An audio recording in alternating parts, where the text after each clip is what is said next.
Welcome back, everyone, to Gooey's Dungeon Dive, the show where I, Gooey, rank all of the dungeons in the Legend of Zelda series, and I am joined once again by my special Wind Waker correspondent, Corey Richmond. I'm here again with my lofty title of Wind Waker correspondent. Expert opinion here. In our last episode, we talked about the opening of the Wind Waker, we had the capture of Aryll, and our quests that were sent off to rescue her from the Forsaken Fortress, which we, of course, went flying and crashing straight into. So something we've seen develop throughout the Zelda series is we have these dungeons and they're trying to make them feel not just like video game levels, but real locations that inhabit like the world of the game. And I think the Forsaken Fortress does this in a lot of ways that we'll get into. We mentioned the story leading into the dungeon on the last episode that establishes the tone right away. We're presented with a heavily guarded hideout where Aryll and the other prisoners are being kept, and there's guards patrolling the area, and they have searchlights in and out of the fortress to keep watch. One thing I love is looming above in the background that you can see pretty much anywhere in the dungeon outside is that imposing Helmarok King, which is that great bird that captured Aryll. You also have this ominous and tense Pirates Fortress march music that's playing in the background. This is something that I think we're probably going to discuss pretty much every time we discuss a dungeon in this game. I think Wind Waker really excels at making the places feel like fully realized 3D spaces that you can kind of roam around in. Forsaken Fortress isn't necessarily one of my favorite dungeons in the game. It does a fantastic job of really feeling like an important location in the world of the Wind Waker. As a fortress, the layout makes sense.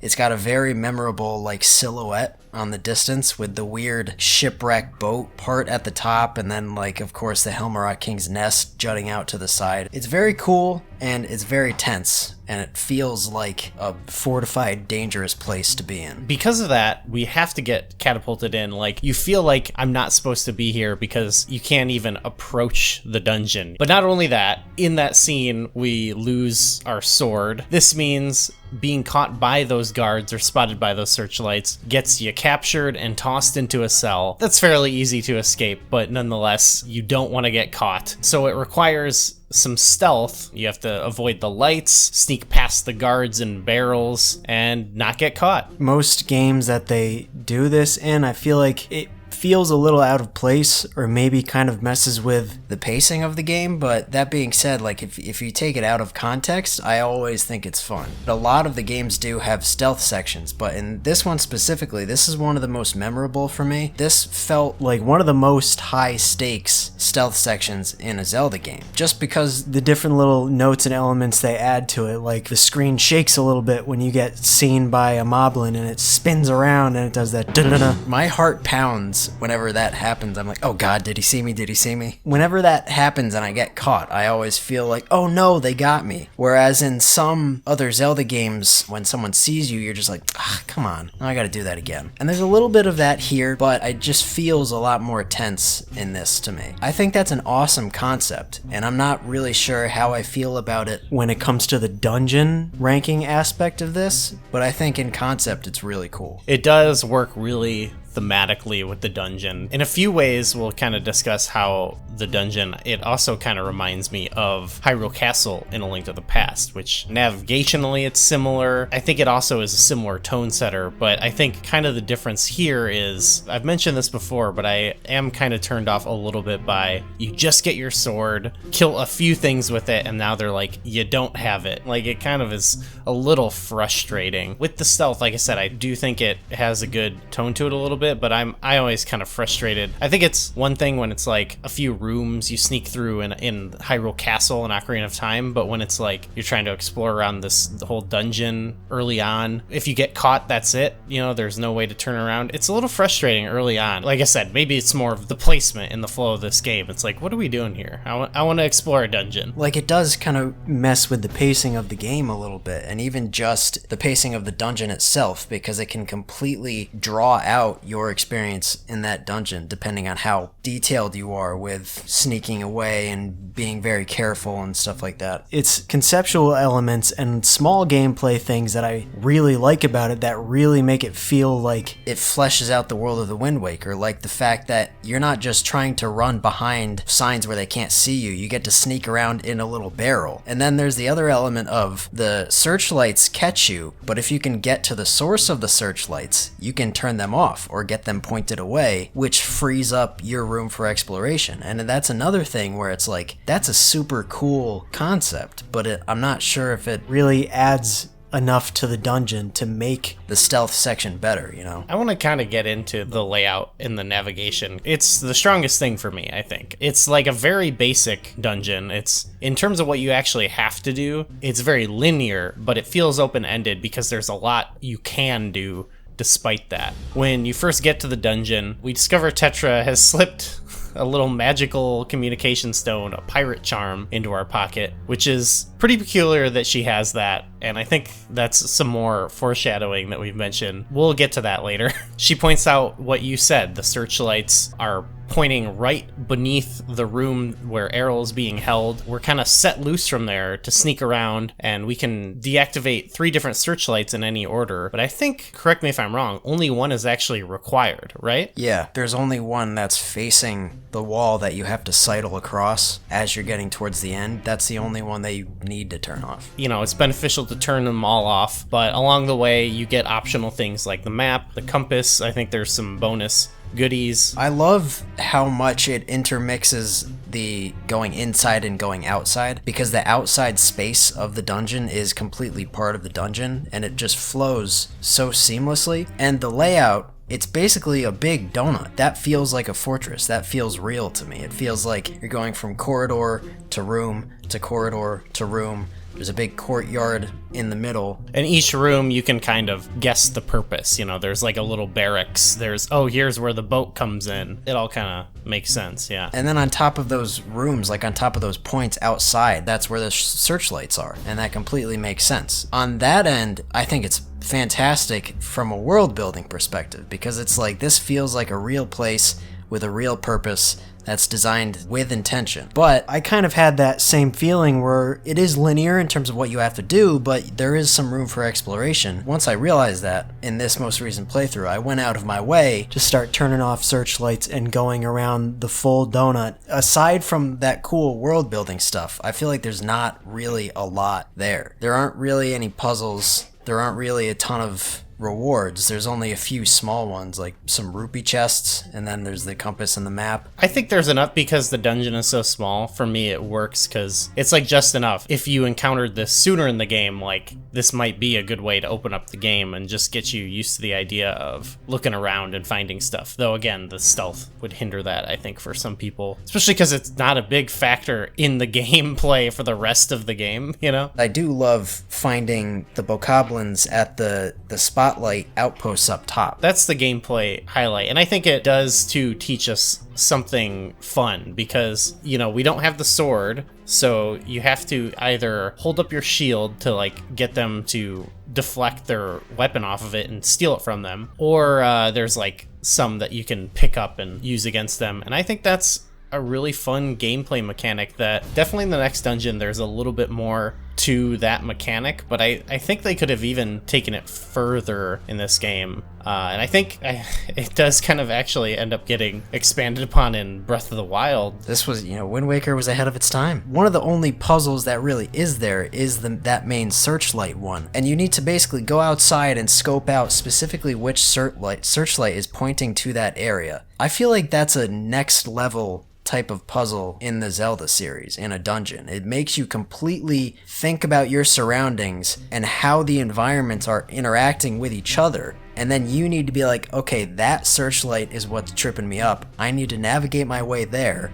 And then once you do that, it opens up your path of exploration, which I think is a very, very clever way of kind of expanding the area that you can freely explore in a dungeon, because it's not just a simple like, oh, this is a locked door, you need to go find a key, or oh, you need to press this switch to make a bridge appear, you know? It does have like a fair amount of like, this part of the dungeon connects to this part, and there's areas where you can kind of leap from one part to another, especially, we'll get into it much later, but when you come back to the dungeon. And that also feels a little proto Breath of the Wild to me too, where it's more about navigating this whole huge space and like kind of the physical nature of it, as opposed to, like you said, solving different puzzles or something like that. It is just sort of like you're navigating a space that's meant to feel kind of real. That's really something that I think is going to be a big through line for me through this whole season with the dungeons of the Wind Waker, is that while they might not have the same level of puzzling or combat maybe as some other dungeons, what really blew me away about this game when I was young, and still blows me away to this day, is that it really feels like the way that you navigate in a 3D space is the most fun part of navigating these dungeons. We'll get into this with the other dungeons, but that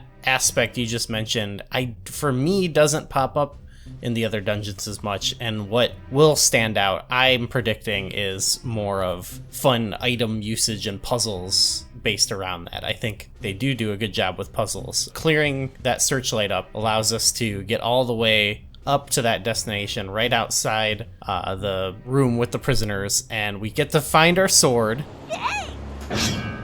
And I guess guarding the door, we have our sort of boss of the dungeon. Maybe another comparison to Hyrule Castle I could make here is that, much like that, where you just kind of fight a ball and chain trooper, it's a little less imposing, but we got a little bokoblin guard. It does feel good to get the sword back and take this guy out, but yeah, it's a little underwhelming that I'm still just bloodthirsty. I wanna kill some stuff with this sword, you know? I think it's kind of fun. This is the toughest enemy you've faced up to this point. It leaves something to be desired, but I think the presentation is cool enough. I think that might be the first time you hear the mini-boss music in this game. That's a fantastic theme. My sort of fantasy rebooking would be, you get that searchlight down, you get to the next section, and you get your sword there, and then maybe you just get a few more enemies or something to kind of really savor in it. Kill a few of those guards that were harassing you earlier. There's a lot of great ideas here, and I think that's worth commending, that I always like when they're pushing the series forward, even if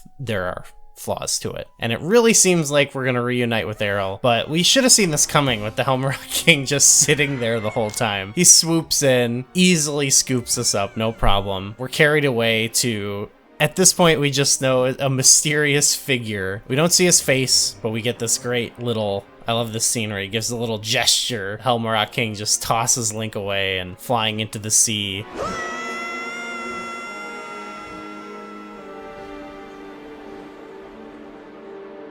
We'll leave it here for now. I think that's a really fun ending to the dungeon. At this point, it is time to do what the premise of the show is, which is rank the dungeon. It's not going to be like you influence my decision, but I think I'll let you say your piece first and explain your ranking. Looking back on this dungeon, if I have to look at it like a dungeon, it's a lot of the elements of what I like about it are a lot of the ideas and a lot of the world building stuff. I like the jail cell, I like escaping the jail cell, I think the stealth is fun, I like that it's a fortress and it feels like a real location, all the things that I mentioned before, but I also am not really sure that stuff necessarily adds up to making a good dungeon, at least at this point on this first playthrough, because you don't have your sword the whole time.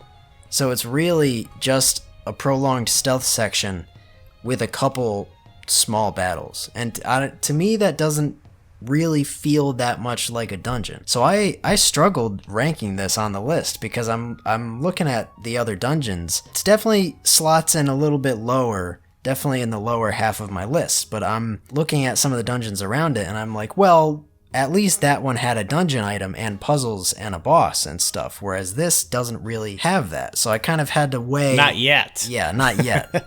It's hard. It's comparing apples and oranges, really, at this point for me, because it's like, okay, I like this part about it, but I can't really draw a comparison to this dungeon. I put it just above Spirit's Grave from Oracle of Ages, just below Eastern Palace. It's kind of, on my list, you'll see a lot of the mini dungeons and a lot of the Zelda 1 and Zelda 2 dungeons are kind of slotted right at the bottom, and that's kind of more for just gameplay reasons. I just don't think there's quite enough there for me to justify those being higher up.